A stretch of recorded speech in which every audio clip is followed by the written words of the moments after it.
তো রাতের জন্য একদম খাবার দাবার রেডি করে নিলাম। দেখো আজকে আমার শরীরটা ভীষণ উইক লাগছে, জানি না কেন, ভালো লাগছে না কিছু। শুধু ভাতটা ডিম সেদ্ধটা গরম করছি, আর আমার জন্য দুটো রুটি তো করতেই হবে।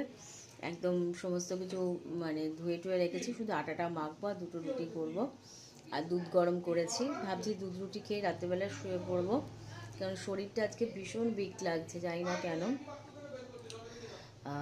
কি দেখাবো তোমাদেরকে, চলো। আর এক কাপ চা আমি করলাম রান্না করতে, মানে খাবারটা গরম করতে করতে এক কাপ চা করে নিয়েছি, সেটাই দেখাই তো।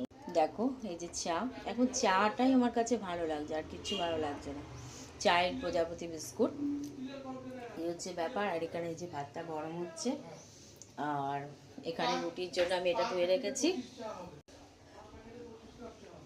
রুটির জন্য ধুয়ে রেখাটা মাখাবো। বর্মশাইকে বলে অবশ্য রুটিটা নিয়ে আসতো, কিন্তু আজকে দেখলাম ওর ছুটি আছে, বেরিয়েও ছিল একটু অন্য কাজে। তো সবসময় না বলতেও কেমন লাগে। তো যাই হোক, চাটা খাই, চাটা আবার ঠান্ডা হয়ে যাচ্ছে।